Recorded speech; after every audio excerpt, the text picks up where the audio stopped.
They just did a thermite weld August 11th.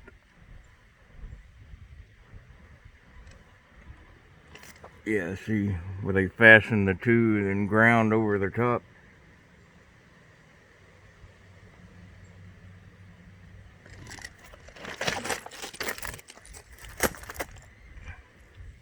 There's part of it. It's like a big box made out of this stuff here that goes over, and they light it and it just welds the track together. It just burns itself, and they grind it flat.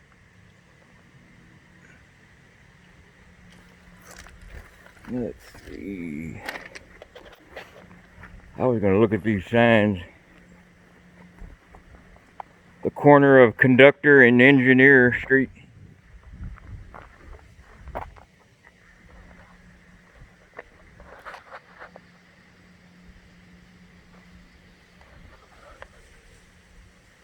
What a nice day. I bet the dew point's in the 50s. Humidity's probably 30 or 40%.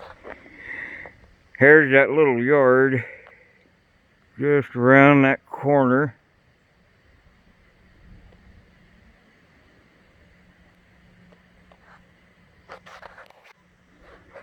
And I can see my shirt a little bit better now. I had my beard in the way a while ago.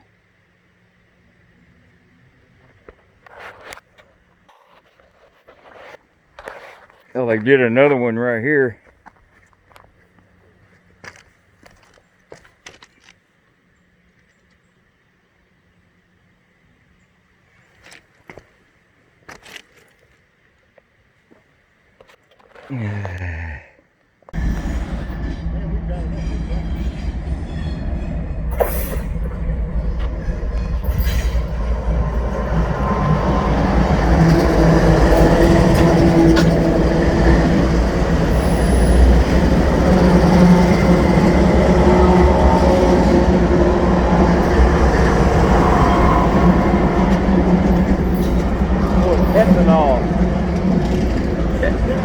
Ethanol train. There's your bumper car.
He's slowing down a little bit. That's a huge fish.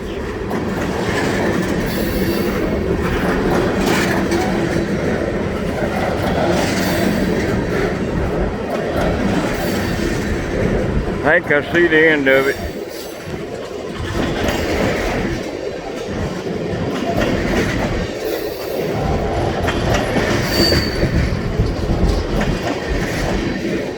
Look how clear the mountains are today. That cold front pushed through, took all that haze out of the air.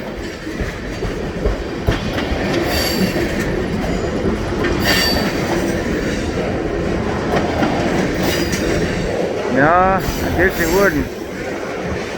They're gonna put a engine in between that eventually.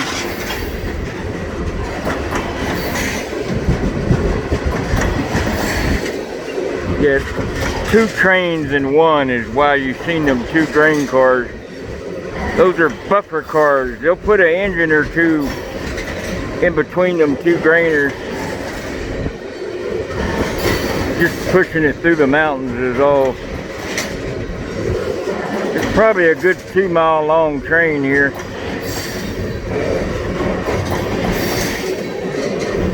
It's a huge fish.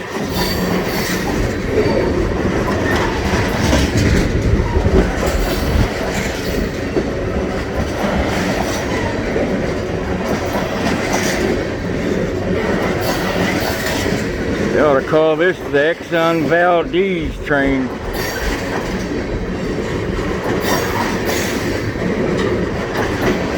Good Lord.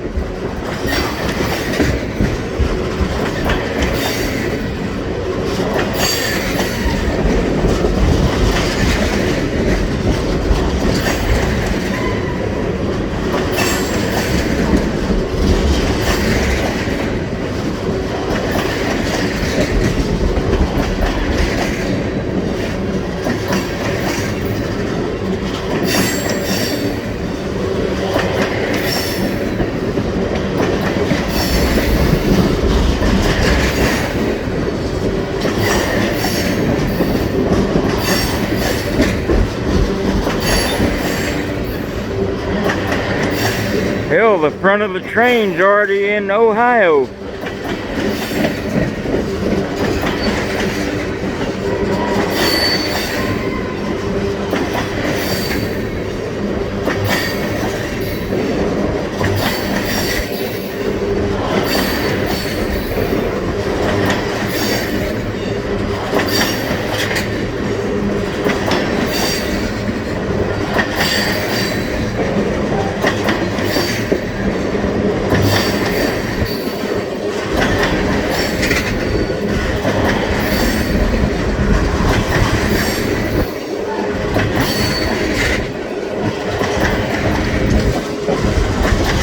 Yeah, I see them doing this more often with trains. They just stick two full whole trains together in one.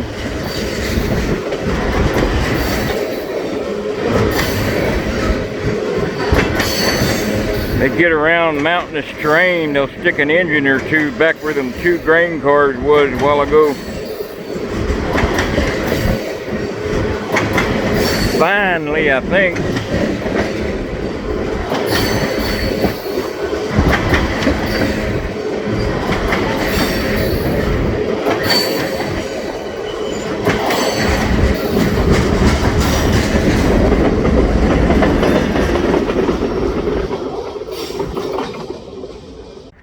Yeah, I wish they had a guy to demonstrate how these wheels go up and down. Yeah, the hydraulics, these will go down on the track. But he's got to line it up with the rail and the wheels first. And he just uses the regular controls up driving. Put it in drive to drive forward. You don't even hold on to the steering wheel, because these are going to be your guide wheels anyway.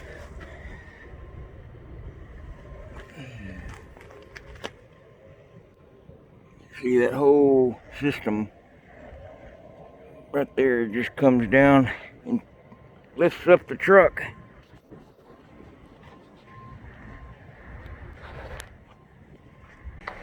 Yeah, now this is the second to best camp. That was Irwin Camp a while ago. SCSX here also. This is a set out yard for local stuff going into Johnson City.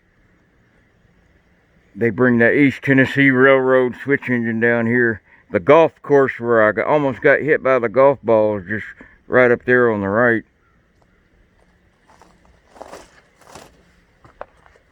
And you can tell this is loaded already. Oh man, it's like 62 degrees today. Perfect riding weather. I don't know if you're going to see this or not, but check out my shirt. It glows in the dark. Man, perfect weather to build a campfire. Let's see. Yeah, this is a switch down here. The tracks that go to the left, that's the East Tennessee Railway, and it goes down into Johnson City. And maybe he's fixing to have some action, because that guy just, I don't know if he's down there to get the switch. Boy, those are some hospital pants, it looks like. No, that ain't no railroad worker. Looks like a doctor in scrubs. You know, it could be a railroad buff. He heard on the radio, that's why he's down there, to get some pictures. Let me zoom around here. Yeah, they may be getting ready to do a pickup. The only thing I can think of that'd be in here is lumber. That's the only kind of industry Johnson City has. Built December 1977. See, there's not a rebuilt date, so everything's original on it.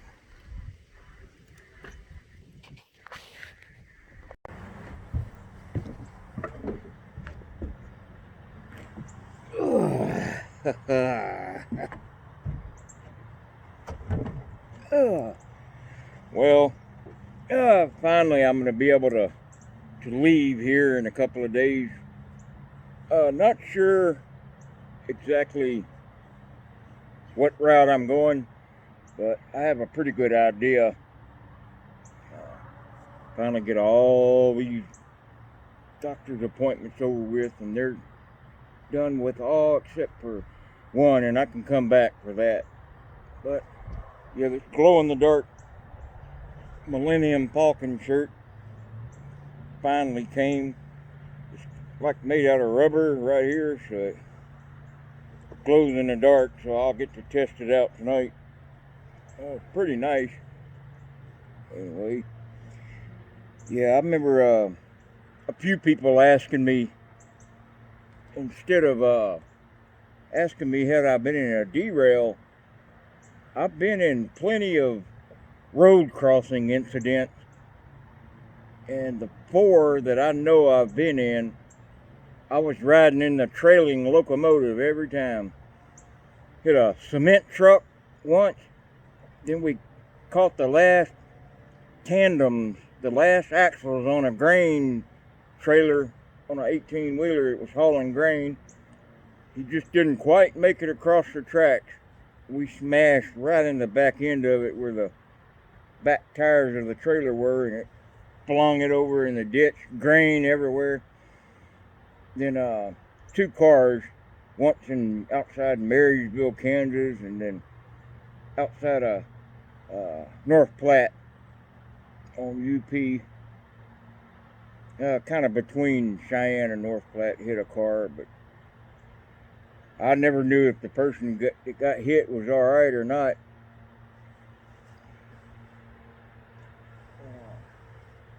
Yeah, that one where we hit the back end of a grain truck, I remember I got off, and the cops hadn't got there yet, and the crew knew I was back there. And after I seen what happened, one of the crew guys come over and said, "Hey, the cops will be here any minute to do their report." He goes, you better get out of sight. So it's no more did I get on that highway following the tracks. Cops came to do their report. That one pulls over and he goes, where'd you come from? Of course, I had all my gear. He knew I wasn't one of the crewmen. So I was sleeping over there by the fence and I heard a big boom. Looked up. I figured I'd get up now. I mean, it's almost morning. Might as well go into town. But they went and did their report. Man, I think it was soybeans. There was millions and millions of soybeans everywhere. But yeah, I'm gonna be able to stay out a really good length this time. I'll be able to put down a lot of miles on this trip. Finally got all that stuff out of the way. And so far, so good with all the reports. And so I ain't got to really get none of this done for another 6 months. So I got a pretty big window to get out, do my thing. This is driving me absolutely crazy. Absolutely crazy, sitting in one spot.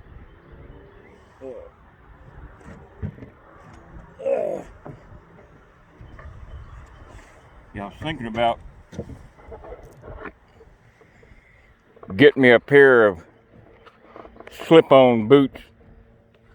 I'm getting kind of tired of having to lace these. It's been a few years since I had slip-on boots. That way, if you got to get up and get dressed, you don't spend 7 or 8 minutes lacing your boots and tying them. Just step right into them boots. Yeah, look at the lake, how far it's gone down already. You can see where the water got all the way up there to that dark spot, light spot line. They're just purposely letting water out. They said preparation for winter. You wouldn't think just 3 months of being underwater would do that to the rocks. It's like a bleaching effect. I don't think it's like mud or anything or dirt that settled on it. It's that way completely around the entire lake. It's like some Sasquatch jumped in and took a bath and left a ring around the lake or something. See, it's even over there on that side.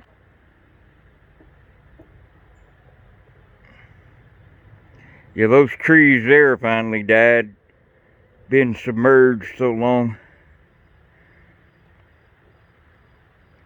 That's that little quarry, that cubby hole over there where I was at in the raft.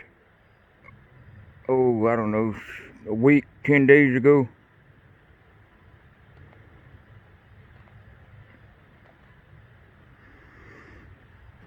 Man, did it ever turn off and get nice. Tonight it's supposed to get down to 43 degrees. And our elevation here is like, I think about 1,600 foot. 1,400 or 1,630, something like that. But over around Memphis, it's like, I don't know, 350, 400 foot elevation. You're right on that Mississippi walnuts. Take a black walnut. Boy, they stink too. Oh, there's that yapping dog again.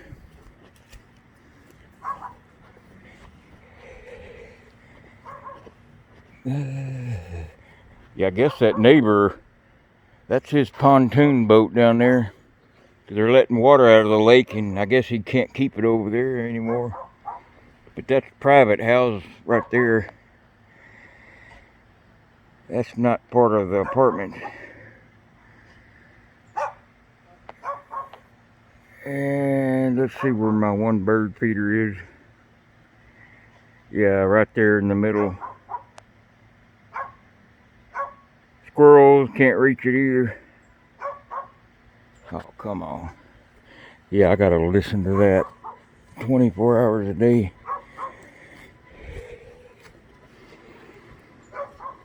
Yeah, la la la la. Need an escalator.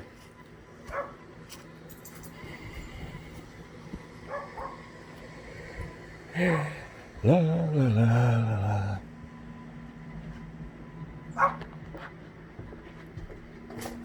I don't know where that yapping's coming from. Boy, they built webs in there quick.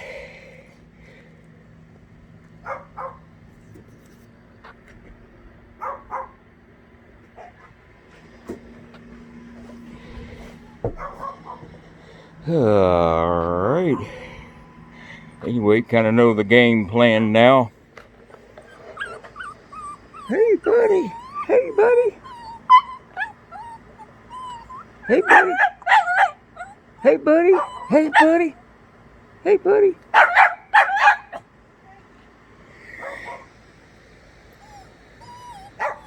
Anyway, next video will be riding. Next video will be riding. Thank God. Anyway, maybe the next little clip here in the video will kind of pacify the train lovers. Anyway, shoestring out.